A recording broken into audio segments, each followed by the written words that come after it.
What's up, guys? Today is November 18th, back with another workshop today. We're going to be talking about not taking yourself super seriously as a music maker, something that I think everybody can hopefully take note of and apply it to their own creative journey. I think this kind of ties into some of the things we've talked about in the past, like self-doubt and perfectionism. So there might be a little bit of like crossover between those past workshops and this one today, but I think it's just like covering a different side of it and maybe just touching on some new things as well in there.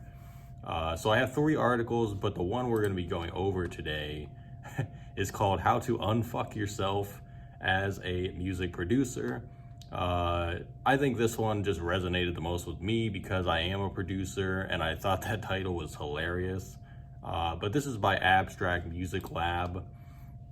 The other 2 that I'll leave in the description of the video, one is by Fiddler Shop. It's called Overcoming Self-Doubt as a Musician, which again ties more into the past topic that we discussed, self-doubt. I don't know when we discussed that. I feel like it was probably at the beginning of the year maybe, so it was a while ago.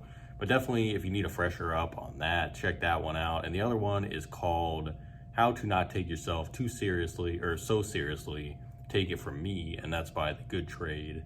And that touches on a totally different subject. It's actually a woman, I think her name is Emily, that wrote it. And she's talking about just her life in general. She's not really talking about from a music standpoint, but she's talking about how to not take yourself seriously in general. And it's very in-depth and it has a lot of layers to it, but I really thought it was an inspiring article to read, so definitely check that one out. But we're going to cover this one because it is the most concise and it touches primarily on the music side of things. So it says, a lot of times our worst enemies in production are ourselves. So from time to time we need to refresh our minds and start silencing these enemies to keep on making progress with music. 4 thoughts from me. Number 1, silence your inner critic and stop overthinking your music. And by the way, I'm not gonna read every word of this because there's a good amount in the body of the paragraphs, but I'll probably hit on the main points. It says, when you overthink your music, you'll face a serious risk of releasing fewer songs than what you could, or not releasing songs at all because you're not 100% happy with the result. That to me is definitely touching on perfectionism, which can plague a lot of different people. I think in my own journey, the way I always have seen it is there's always more songs to make and there's always more new ideas to create. Even if I'm not 100% sold on something, if I feel good about it in the moment, I'm just going to move forward with it, and I'm really not going to revisit it. I'm just going to start moving forward with putting it out. And then once it's out there, I usually don't go back on it a lot of times. I'm not someone that listens to a lot of my old music. I leave that for the fans or any new listeners to discover and for them to enjoy, because it's theirs now, because it's out in the world. I'm more focused on what is the next thing. I think a lot of people kind of get in the habit of thinking that everything needs to be 100% perfect, and if they don't feel that way, they're just not going to put it out. So it definitely takes a shift in mindset for sure. It says these 2 can literally kill your momentum and sometimes even your motivation. And then, like I said, there's more that you can read here. Covers a lot more points on that, but we're going to skip down to step 2, or point 2. Stop focusing on what you don't control. One of the biggest issues in production is the lack of control we as artists think we have over certain aspects of our careers.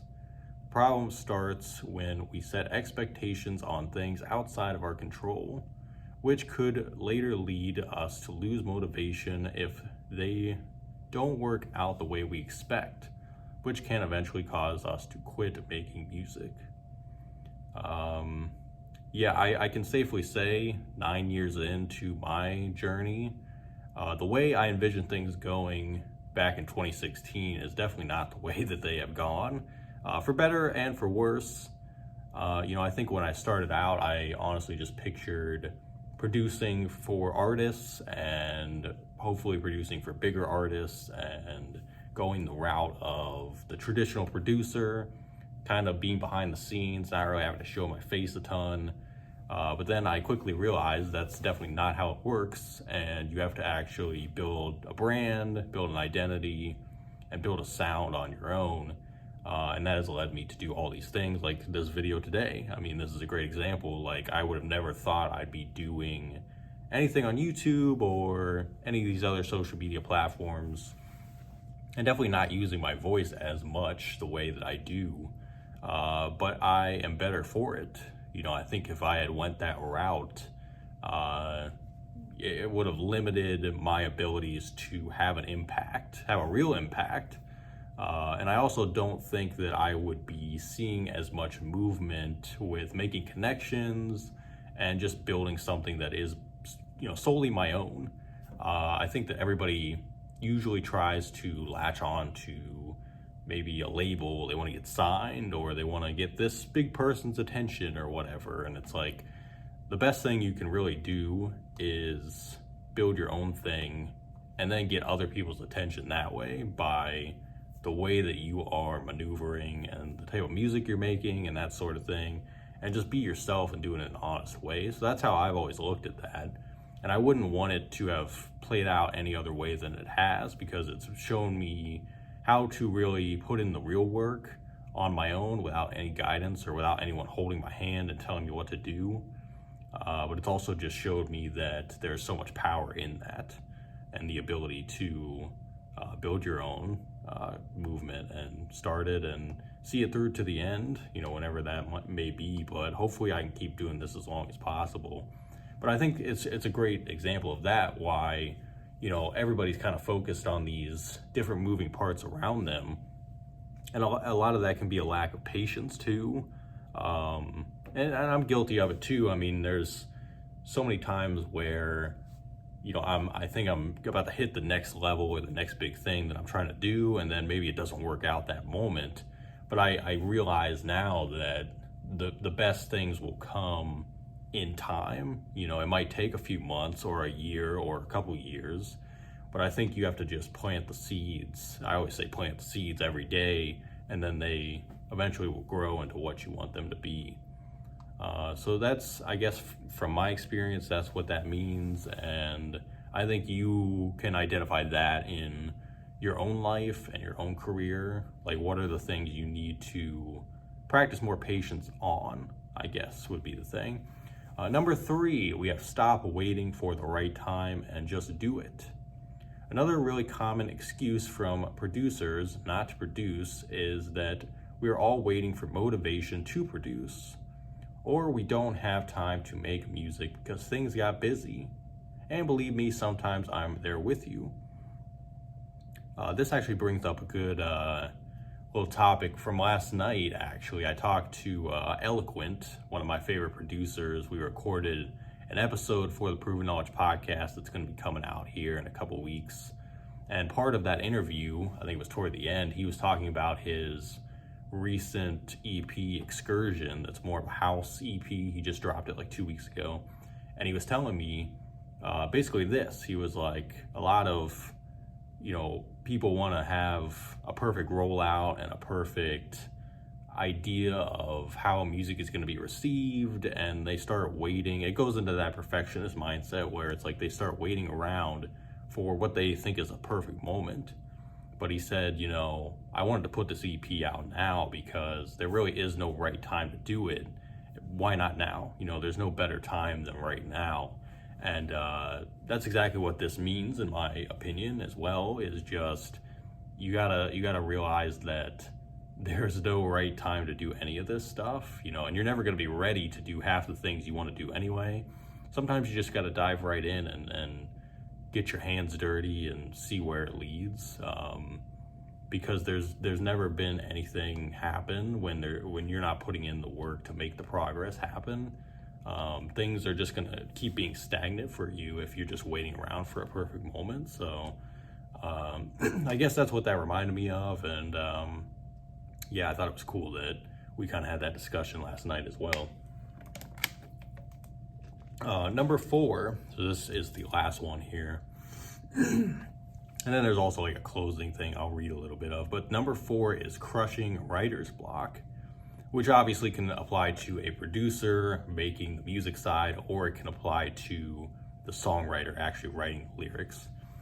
Another big problem for musicians is going through writer's block, and solving it involves not only changing your mind and learning how to deal with it, but also crushing it by doing exercises. I almost said during exercises, which can help you later change your mind.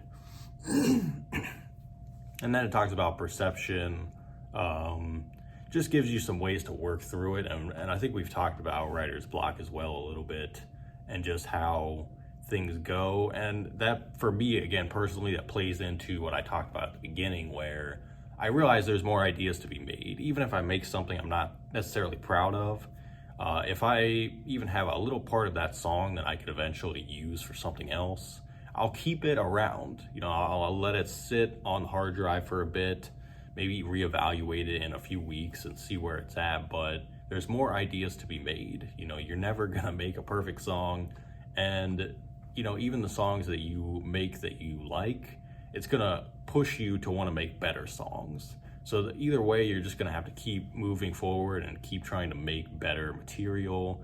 And I think by the natural progression of you getting better, you will always make better stuff over time. I mean, I even look at the progress I've made in the last 4 or 5 years, not even the last 9 years. The last 4 or 5 years has been way better, and I've received that reception from listeners, from other artists. I can tell that, my stuff is actually getting better. That's like a benchmark to see that you are improving. So I think all that kind of plays in together. And again, it's more about, you can't look at yourself in the light of everything has to be exactly what it is in your mind, because it never plays out that way. And what I've said about everything, music, content, all that stuff, I always say, if you can't have fun with this stuff, you probably shouldn't be doing it at all. So I think even like a 5th point to this would be, have fun with what you're doing, because that to me is the real definition of not taking yourself seriously, is having an element of joy, an element of basically just wonder, like childlike wonder, innocence, keeping things fun. Because if that's not in there at all, and it's all strategy and business 24/7, then I just don't see the point to doing any of this stuff at all. For me, if that ever is the case, I probably am going to shift to something else because I don't enjoy it anymore. So that to me is the biggest thing of all this, is you have to keep some element of fun involved. And number 3, or I guess it's the closing argument, it says 3 quick tips for you. Optimize your environment. Because sometimes we have an environment, digital or physical, that's so chaotic that we need to clean it to unblock ourselves to get things done. Start by clearing out distractions. If you have thousands of plugins and sample packs and amount of options getting you stuck, for example, uninstall, delete what you don't use all the time. To me, this could apply to not only, gear and things like that, the obvious things. I think that applies to your whole life. If you're in a bad environment, or an environment that's impacting your mental health,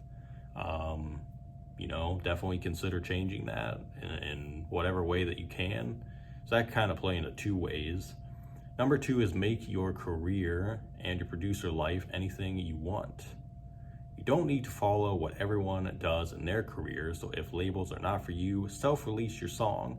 Happiness is what drives us to produce. So if something is not making you happy, crush it. Exactly what I just said. And I think that just goes for anything. And number 3, this is my favorite, it says fuck your comfort zone. Take your comfort zone as a place to stay. Or it says don't take your comfort zone as a place to stay. As soon as you get comfortable with something and you feel you're starting to repeat it, push yourself forward and start learning new techniques. This can also apply to writing. The moment you feel your writing is feeling repetitive, go back to learning new styles. And yeah, that's something that I've definitely been kind of doing lately with a project that I'm working on right now, trying to push myself out of my comfort zone and do new things, work with new people, that sort of thing. So I guess that is kind of just common sense right there. But that is it. That is the article. There's obviously a lot more in it. Like I said, there's big, huge paragraphs in between all those points that you can read. They get a lot more in depth. I just didn't want to bore you guys by reading the whole thing right now. But definitely check out that article. Check out those other two that I mentioned at the beginning. And I guess to sum it all up, in my eyes, I think it's just keep that joy involved. That to me is how you don't take things too seriously, and you realize that at the end of the day, we are choosing to do art, music, whatever it is we're doing. It's a choice by us. No one is forcing our hand to do that. And as we all know, a lot of people say don't do this stuff because it's hard to do. But we're doing it by choice. We're doing it because we love it. And I guess as long as you still have a love for it, you have to keep going. And that's what will keep you going through all of the ups and downs. So that's, I guess, the summary there. And I hope you guys, learned something from this today. Maybe took something as a reminder that you needed to hear today. But next week, we'll be back on the 25th. So a week from today, we'll be talking about the record store partnerships, which is actually something that I've been doing all year, pushing my vinyl for Unknown Advantage, my instrumental LP. Total side note, 19 copies left. If you want a copy, I think I've usually been putting them in the description of these videos, but anthonychurch.bandcamp.com. If you want one of those, I got, like I said, under 20 copies left, so we're running pretty low. But a lot of the LPs have been getting sent to record stores. So what I'm gonna do is kind of let you guys know how I've been doing that. Like, what is the process behind that? I could tell you it's been interesting. I feel like I've learned a ton, things I didn't even know before.